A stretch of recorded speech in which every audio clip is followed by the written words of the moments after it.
안녕하세요. 최재권의 어른학교 최재권입니다. 요거 얼굴 나오네. 안녕하세요. 최재권의 어른학교 최재권입니다. 제가 독서 모임 하고 있는데 2025년도 1월에 첫 독서 모임 했거든요. 책 제목은 이겁니다. 배움을 돈으로 바꾸는 기술에 관련된 책이에요. 배움을 돈으로 바꾸는 기술에 관련된 얘기고요. 제 책은 이렇지만 제 강의 제목은 조금 더 다르게 잡아봤어요.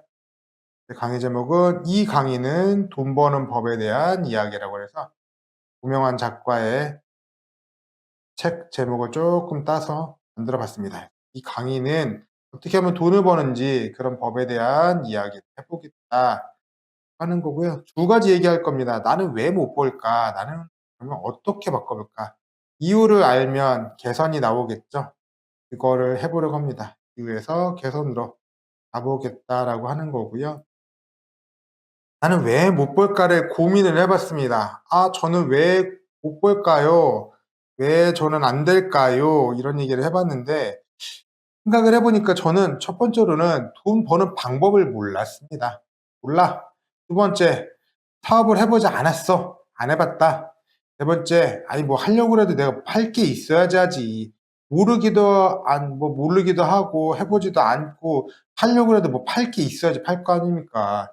그래야지 돈을 벌 거 아니야. 팔아야지. 팔아야 돈을 번다. 맞죠? 맞잖아요. 여기서 혹시 다른 생각, 이의 있으신 분 있어요? 이의? 그죠? 두 개는 모두 다 동의를 합니다. 똑같은 생각을 하고 계신 거예요. 그렇다면 살짝 질문을 좀 해볼게요.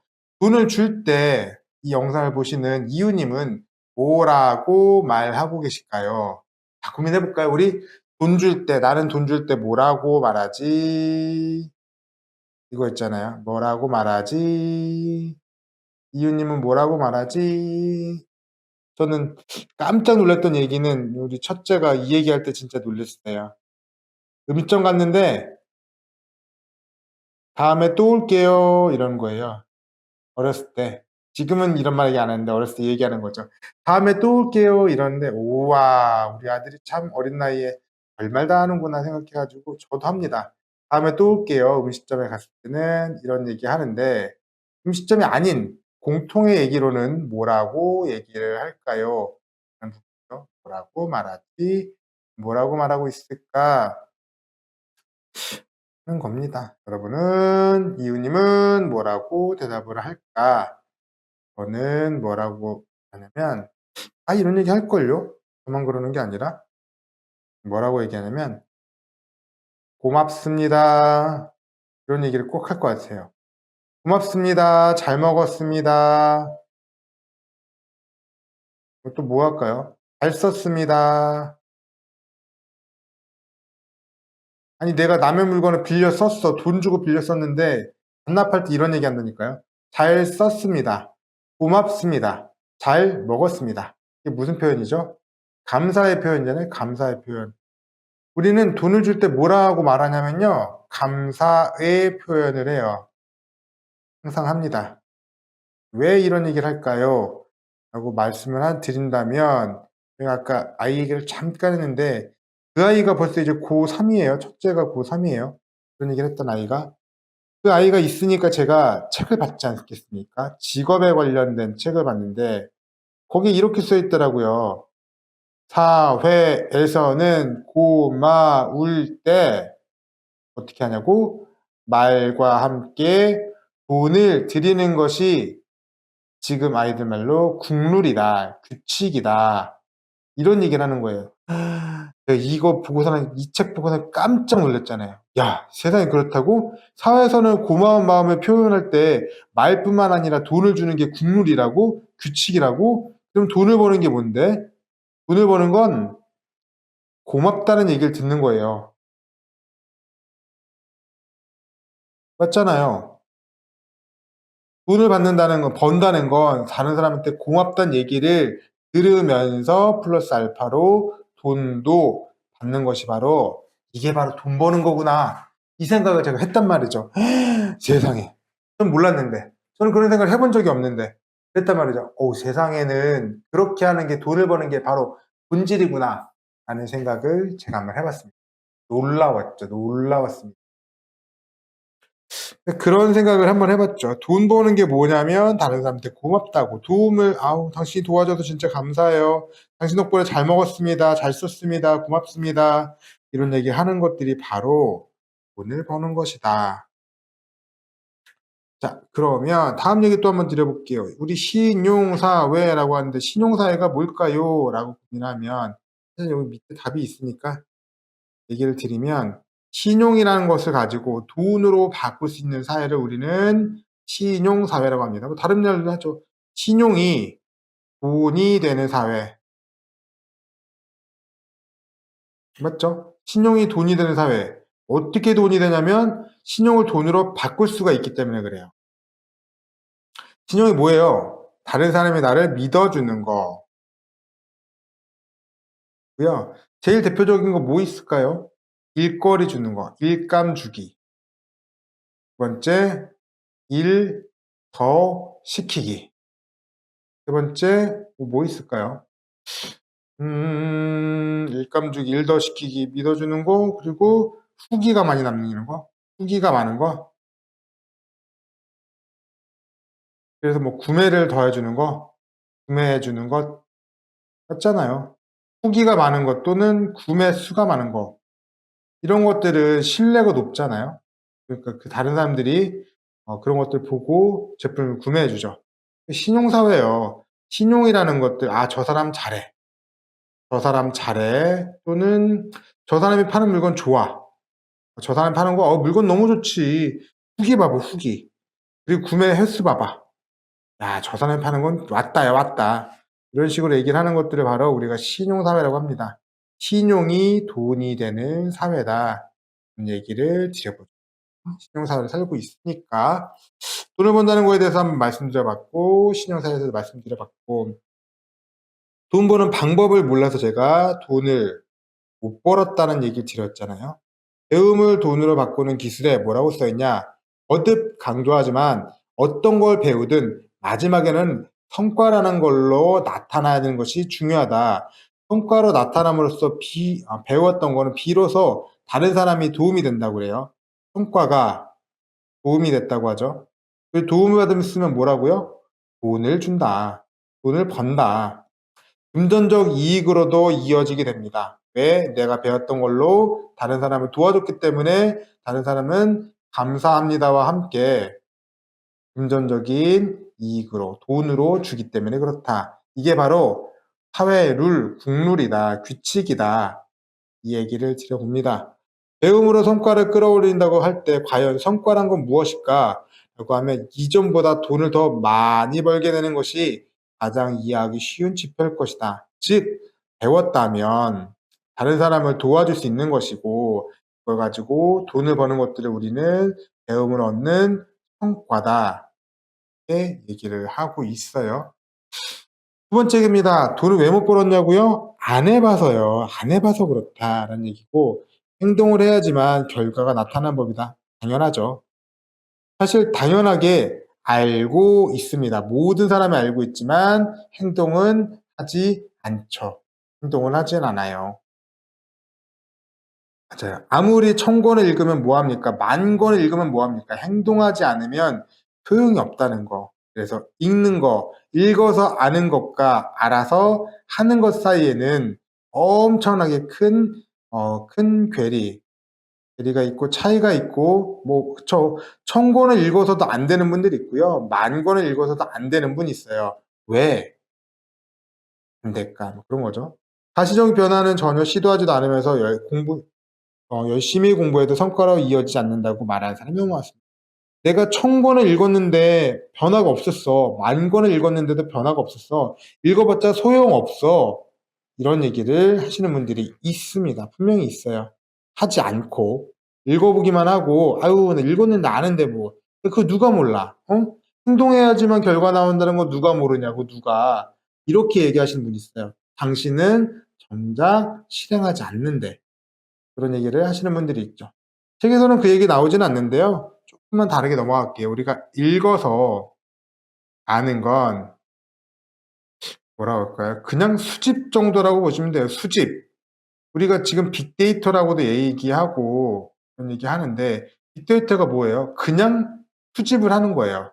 그리고 이거를 분석하는 과정을 통해 가지고 나에게 맞는 해안 또는 뭐 인사이트 뭐 이렇게 얘기하잖아요. 이런 것들을 발견해내는 게 빅데이터 분석이라는 얘기를 하죠. 빅데이터 단순히 모인 데이터를 가지고 우리가 분석을 함으로써 거기에서 어떠한 정보를 얻는다라고 보는 거고요. 읽어서 아는 건 그냥 수집이에요. 빅데이터를 모으는 거고요.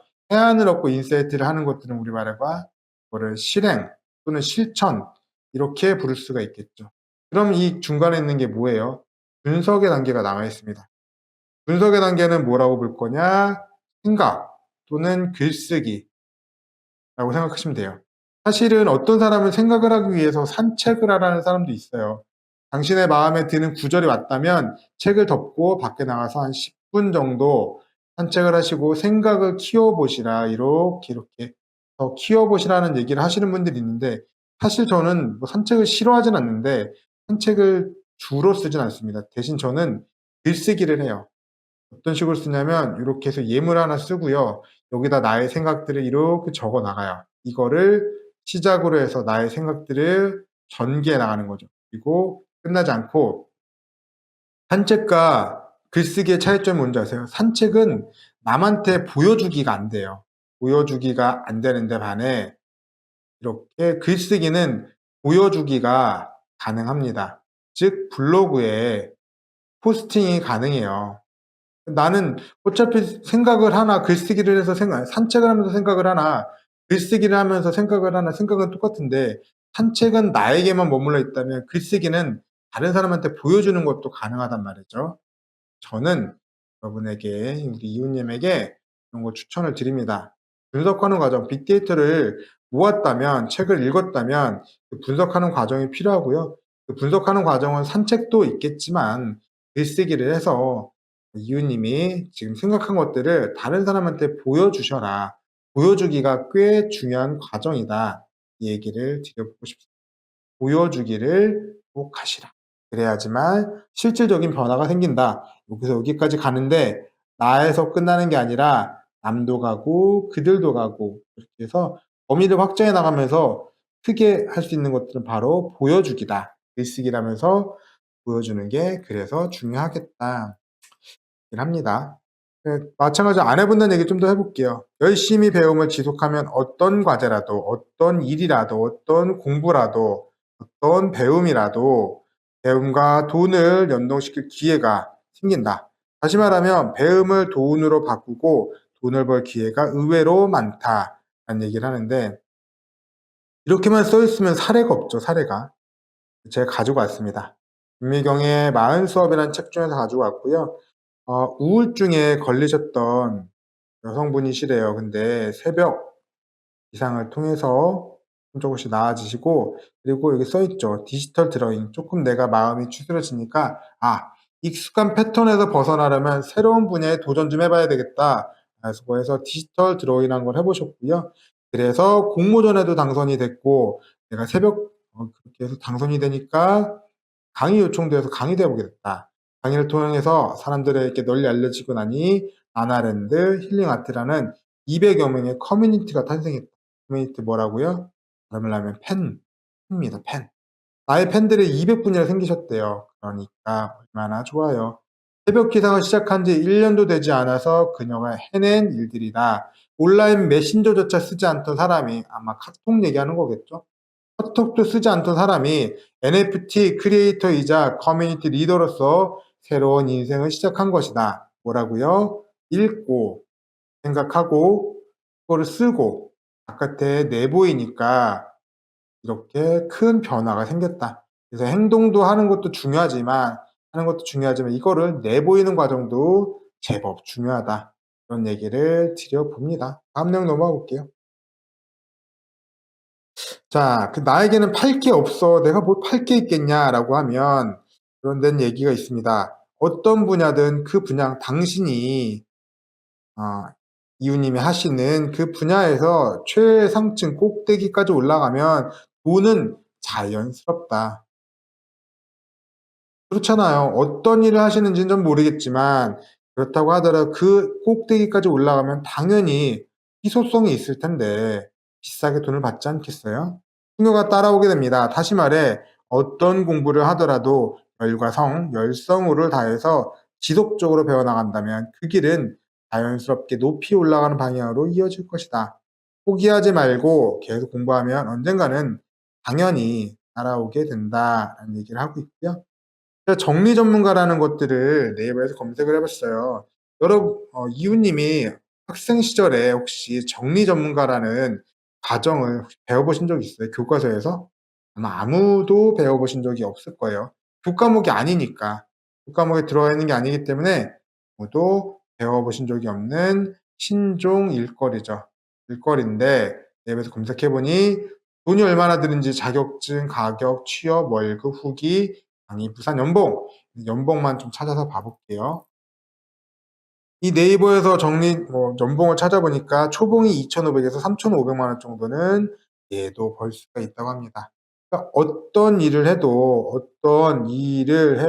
남에게 도움을 줄 수 있다면 이걸로 분명히 돈은 월에 200에서 300만 원까지는 초봉으로도 받을 수 있다, 벌 수 있다. 그리고 여기다가 앞으로 프리랜서로 활동을 하는 경우 고객의 수와 프로젝트의 규모에 따라 얼마나 많은 사람에게 도움을 줄 수 있느냐, 그리고 어떤 프로젝트를 하느냐에 따라서 연봉이 크게 달라질 수도 있다. 즉, 능력이 올라가면 이렇게 어떤 일을 하더라도 최상의 부를 누려볼 수 있겠다.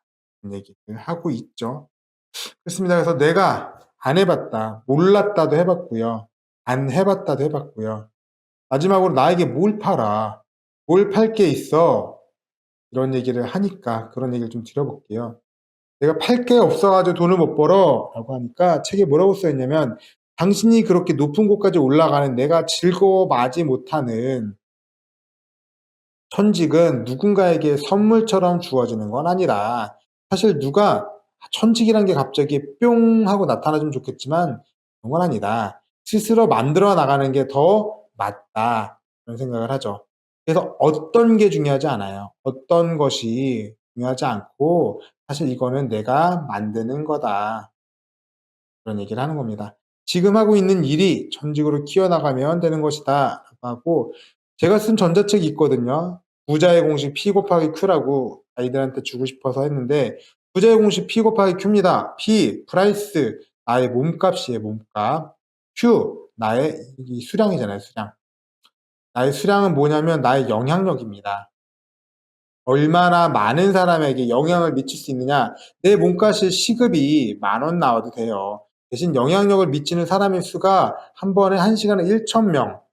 1,000명이라고 하면 곱하면 나는 1시간에 1,000만 원씩을 벌 수 있는 사람이 되는 거잖아요. 그쵸? 1시간에 10,000원씩 받는다고 해도 1,000명한테 받는다면 1,000만 원짜리 몸값이 되는 겁니다. 그러니까 내가 어떤 일 하는지 내 몸값이 비싼지 높은지는 중요하지 않아요. 그런데 내가 얼마나 많은 영향력을 줄 수 있느냐, 이거는 나의 노력이다. 내가 얼마나 이 일을 즐겁게 해서 다른 사람을 도와줄 수 있느냐, 얼마나 많은 사람에게 도와주고 영향력을 줄 수 있느냐에 따라서 사실 나의 경쟁력, 나의 몸값이 결정이 된다라고 하는 겁니다. 그래서 어떤 일을 하는지가 중요한 게 아니라 얼마나 당신이 열심히 노력해서 나만의 솔루션을 만들고 그 솔루션을 가지고 다른 사람을 도와줄 수 있느냐. 그게 더 중요한 것이지. 그래, 뭐 하나에 내가 뭐 의사가 안 됐으니까 내 삶이 요마 요꼴밖에 안 됐어. 라고 하는 것들은 의미가 없다라고 얘기를 하는 거고요. 하나하나 들어볼까요? 2개 들어볼까요? 첫 번째 얘기는 불편한 편의점이고요. 불편한 편의점인데 불편한 편의점 소설책에 이런 거 나와요. 되게 잘 도와주는 포스를 되게 잘 다루는 사람이 있거든요. 잘 다루는 사람이 있는데 주인공이 이 포스를 잘 다루는 사람한테 조언을 합니다. 나를 너무 잘 도와줘서 감사해요." 뭐 이러면서 그런 말투 더듬는 말투로 "아 근데 나한테만 도와주지 말고 당신은 이런 능력이 있으니까 이거를 유튜브에 올려보면 나처럼 못하는 사람이 도움을 많이 얻을 것 같아요." 이러면서 막 버벅이는 말투로 막 뭐 이러면서 얘기를 하거든요. 그랬더니 실제로 유튜브에 올립니다. 그리고 많은 사람들이 도움됐어요 라고 얘기하고 이 사람은 다른 편의점으로 스카우트가 돼서 가죠. 이런 얘기가 있어요. 이게 있고 저도 그래요. 저도 제 블로그에 보면 검색 유입이 32.66%라고 한 달 동안 검색 유입이 요렇게 됐는데요. 어떤 걸로 검색해서 들어오시나 봤더니 최재권의 대출학교라고 제가 대출에 관련된 강의를 하고 있는데 그거로 검색하신 분들이 제일 많아요. 그다음에가 최재권의 대출학교 또 있죠. 이렇게 합쳐서 한 25% 정도가 최재권의 대출학교란 이름으로 검색을 해서 오시는 겁니다. 사실 제가 하는 대출 업무는 그냥 얘는 직업이 아니죠. 업무 중에 하나잖아요, 업무. 회사에서 하는 업무 중에 하나인데 이거를 업무에서 끝나지 않고 다른 사람에게 도움을 드릴 수 있도록 만들어 놨더니 많은 분들이 저의 블로그를 찾아주신다. 이런 얘기를 드려보는 거예요. 내가 어떤 일을 하느냐보다 어떻게 도울 거냐 그 얘기를 드려보고 싶었어요. 책 마지막입니다. 이런 내용 써 있더라고요. 인생은 배움이다. 배워서 해결할 수 없는 문제는 없다. 내 삶은 반드시 많은 이의 지지를 받을 것이다. 나는 언제나 감사하는 마음을 잊지 않는다. 세상 당연한 거 없다. 요즘 맨날 하는 얘기입니다. 세상에 당연한 게 어딨냐? 이런 얘기하고요. 내게는 좋은 것만 모여든다. 내게는 다른 사람들에게 꿈과 행복을 주는 힘이 있다. 제 영상을 보신 이웃님도 분명히 그러실 수 있다고 생각합니다. 저보다 더 대단한 분들이잖아요. 감사합니다. 최재권의 어른학교 최재권이었습니다. 고맙습니다.